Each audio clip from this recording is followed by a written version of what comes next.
départemental et maire de la Benne. Monsieur Benoît Darretz, maire de Saubrigue et vice-président de la communauté de communes. Monsieur Régis Lelès, maire de Saint-Vincent-de-Tyrosse. Monsieur Bertrand Desclos, maire d'Orx. Monsieur Hervé Séry, maire de Biarrotte. Monsieur le commandant de gendarmerie de la brigade de Tarnos. Monsieur le curé François Marchal. Mesdames, Messieurs les adjoints, Mesdames, Messieurs les élus, mon équipe municipale, chers habitants de la commune, je vous remercie d'être avec nous aujourd'hui. L'occasion pour moi de vous donner mes vœux pour l'année 2024, mais en préalable, faire un petit bilan de l'année 2023 écoulée. Vous l'avez suivi dans la Gazette, en 2023, on a eu la chance de mettre en service l'autoconsommation collective.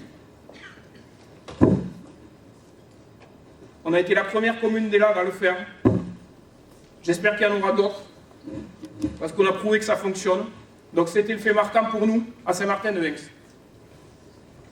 Avant cela, on avait réduit nos consommations énergétiques de 41%, grâce à la formation de nos employés sur les gestes du quotidien, l'arrêt du chauffage tout simplement pendant les périodes creuses, donc pendant les vacances scolaires, l'extinction partielle de l'éclairage public et la révision de nos contrats de maintenance. Par les évolutions technologiques, avec le passage à l'éclairage LED sur tous nos bâtiments communaux, cofinancés à 50% par la communauté de communes, le changement des menus extérieurs de cette salle socioculturelle et l'élément phare, l'installation d'une centrale photovoltaïque sur la deuxième salle pour réactivité de la commune, la salle Pierre de Verre, que nous avons inaugurée en 2022. Ça nous permet d'avoir décarboné l'intégralité de nos bâtiments communaux. Aujourd'hui, donc, on produit de l'électricité nous-mêmes, de l'électricité verte. On l'autoconsomme sur nos bâtiments, on ne rejette plus ni de CO2 ni de particules fines dans l'atmosphère. Moi, j'engage chacun dans cette démarche-là. Pourquoi? Parce que ça a l'avantage, c'est que ça coûte moins cher déjà. Donc le portefeuille s'en ressent. Et nous, Monsieur Siro, responsable des finances communales, on ne s'aperçoit pas finalement de l'augmentation du coût des énergies. Pour nous, ce sera transparent, on restera à 50 000 € cette année comme les années précédentes. Donc on peut s'en féliciter, ça a un impact pour vous également, puisque ça ne va pas nous inciter à augmenter les impôts, bien sûr. Vous avez compris. Pour aller plus loin, vous avez vu le chantier qui est juste à côté au niveau de l'école. On a besoin d'agrandir notre école primaire. Pourquoi? Parce qu'on a dépassé les 200 élèves sur notre municipalité. 3 ouvertures de classe en 4 ans, ça va très vite. Bon, c'est pas pour rien que c'est arrivé. Hein. On a choisi d'urbaniser de manière à dynamiser la commune. Mais aujourd'hui, il faut créer des structures pour accueillir tout ce monde-là. Hein. Mais ça nous permet, une deuxième chose, c'est de doubler la puissance de notre installation photovoltaïque et d'arriver à couvrir 60% de nos besoins en énergie communaux. C'est quand même important. Et là encore, ce seront des économies très très importantes. La rénovation thermique de cette structure, ça fait 20 ans qu'elle a été construite un peu plus. On a quasiment fait 200 000 € de rénovation depuis le début du mandat dessus. C'est pas négligeable. Vous sentez la chaleur environnante, hein. Hein, il fait bon, hein, ce qui ne faisait plus les dernières années. Évidemment, on a supprimé la chaudière à fioul au profit d'une pompe à chaleur RR et d'une pompe à chaleur RO pour l'eau chaude sanitaire. Ça fonctionne très bien, d'ailleurs on est obligé de baisser, moi je trouve qu'il fait presque très chaud là. Hein, n'est-ce pas? Et avec le soleil qui pointe le bout de son nez, ça ne nous coûte rien aujourd'hui. Donc ça c'est une bonne chose. Mais on ne va pas s'arrêter là. On a d'ores et déjà lancé l'étude d'une centrale hydroélectrique sur la commune de Saint-Martin-de-Vence. Alors vous n'attendez pas un barrage comme dans les Pyrénées, bien sûr. Hein, une micro-centrale hydroélectrique. On a déclenché, avec le syndicat mixte de Rivière en Côte-Sud, des analyses de débit sur le ruisseau l'Esparadis. Alors pour ceux à qui ça ne parle pas, c'est au niveau du moulin de Laribau, ça ne vous parle toujours pas. Donc c'est le ruisseau qui descend du bourg vers la Dour. où converge l'intégralité en fait de nos rejets d'eau pluviale qui sont canalisés par les différentes habitations, les différents bâtiments communaux. Du coup, on verra si on peut installer une micro-centrale hydroélectrique. Alors, qu'est-ce que c'est une micro-centrale hydroélectrique? C'est un système qui fonctionne avec une turbine et qui produit donc avec un faible débit et une faible hauteur de colonne d'eau, de manière à produire jusqu'à 25 kW d'énergie électrique. Sachant que nos bâtiments ils consomment à peu près 100, ça nous permettrait de couvrir jusqu'à 80% de notre besoin en énergie. Donc vous l'aurez compris, cette année, ça a été une année sur les énergies. Ça ne s'est pas construit en un an, on le construit depuis le début du mandat.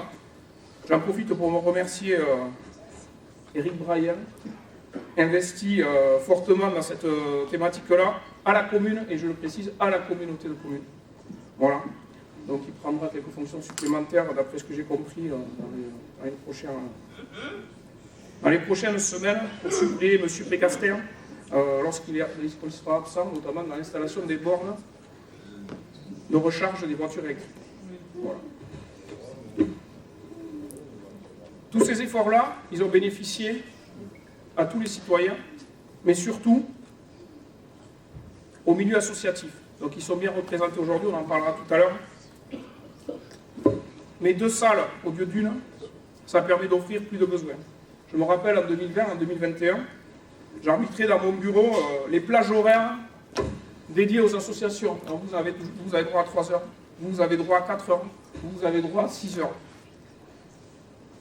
Dès le début du mandat, et même avant, on avait axé notre travail sur la cohésion sociale. C'était, vous vous rappelez, notre premier effort, notre première action. Mais on l'a fait depuis 3 ans. Et aujourd'hui, notre tissu associatif, il est composé de 1083 adhérents ou licenciés. Sachant qu'on est 1800 habitants, ça fait pratiquement les 2/3 de notre population. Avec Biarrotte, je le précise, puisque nous partageons le Saint-Martin Biarrotte Sport, et donc la commune voisine, qui fait partie de l'autre communauté de communes, du Seigneur, permet d'alimenter toutes ces associations-là. Donc le SMS Omnisport, j'ai vu monsieur le président tout à l'heure, il était par là, normalement les grands, je devrais le repérer, il est là-bas, monsieur Baraguet. Voilà, 520 licenciés, associés au SMBH Pétanque, qui lui compte à peu près 100 licenciés. On a dépassé le nombre historique de nombre licenciés dans les associations sportives, c'est-à-dire plus de 620 licenciés à Saint-Martin-de-Vence. Je tiens à vous en féliciter. Alors on œuvre avec vous, mais c'est pour que Saint-Martin vive. Je crois pouvoir dire qu'on n'est pas une ville dortoir et qu'aussi investi. J'oublie pas l'association des parents d'élèves, avec ses 30 adhérents qui fait vivre l'école, en plus donc, de madame la directrice ici présente, je la remercie d'être là. Le réveil d'automne, 176 adhérents. Donc c'est l'association qui représente le plus de personnes. Le réveil d'automne, c'est les seniors.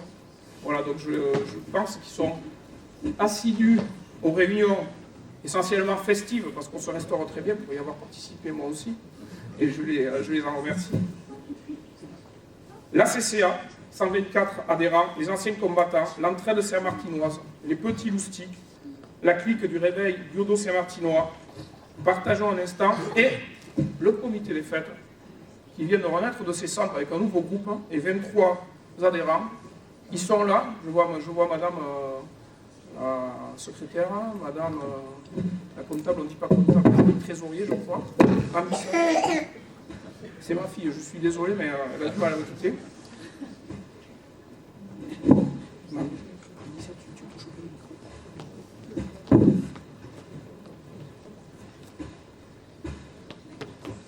Donc nous avons, excusez-moi pour la coupure.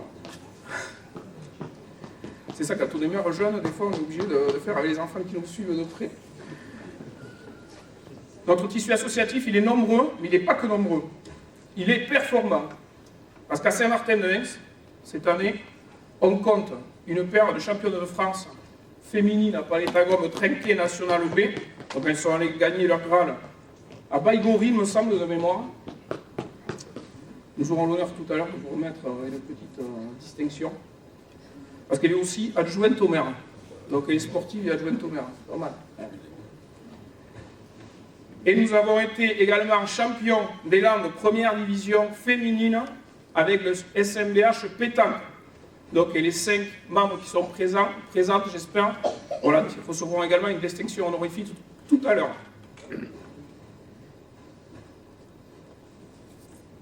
L'occasion pour moi de vous parler aussi de l'Intermarché. Tout le monde l'attend, celui-là. Il n'y a pas de moment où on ne pose pas la question. Je traverse Saint-Martin-de-Aix. La seule question qui m'est posée, c'est pas de savoir si on fait des économies d'énergie ou si notre tissu associatif fonctionne bien, mais c'est bien de savoir si l'Intermarché va bientôt arriver. Alors je vais y répondre très simplement. Je vais vous donner lecture du mail de M. Salle, donc responsable sud-ouest des Mousquetaires, qui m'a écrit la chose suivante. Parce que comme j'entends, ouais, il ne va pas se faire, est-ce que vous avez envie de le faire? Alors, de manière à vous le prouver, je vais vous le dire mot à mot, ce qui m'a été envoyé et la réponse que j'ai faite. M. Salle m'a écrit la chose suivante. Bonjour Monsieur le maire, je vous présente mes meilleurs vœux de bonheur, de santé et de réussite pour cette nouvelle année. J'en profite pour vous donner quelques nouvelles de l'Intermarché. Ouvrez grand vos oreilles. Je viens de faire le point avec le bureau d'études environnementales. Il reste à réaliser un inventaire de l'avifaune hivernante, une expertise amphibien et rapace nocturne en mars. Voici la réponse que j'ai faite. J'ai pris mon dictionnaire avant. Monsieur Salle, je vous présente également mes meilleurs vœux pour cette nouvelle année. J'espère qu'aucun oiseau migrateur ne s'établira sur la parcelle cet hiver. Il est donc judicieux de laisser la végétation en place car elle n'engage pas les grives et palombes à une halte déjeunatoire. Nous broierons ainsi la parcelle fin février pour inciter les grenouilles et les crapauds à ne pas investir les lieux, ce qui engagera par là même les chouettes à aller chasser ailleurs. En espérant que cette enquête environnementale touchera à sa fin au printemps et que la construction du magasin pourra démarrer avant la fin de l'année. Bien à vous, Alexandre Lapin. Donc vous avez bien compris que le projet est bien à court. Voilà. J'espère pouvoir clore le débat sur notre intérêt pour construire cette structure. L'enquête environnementale, elle était nécessaire. Elle n'a pas été faite par le groupe Les Mousquetaires. Je ne leur ai pas demandé pourquoi, mais en tout cas, l'Adréal les a retoqués, leur a demandé d'en réaliser une. Ils ont dû s'y soustraire. Non, pardon, ils ne se sont pas soustraits. Ils l'ont réalisée et elle arrivera à son terme aux alentours de Pâques, on va dire. 7 mois de construction derrière, ça nous amène à la fin de l'année 2024, début de l'année 2025.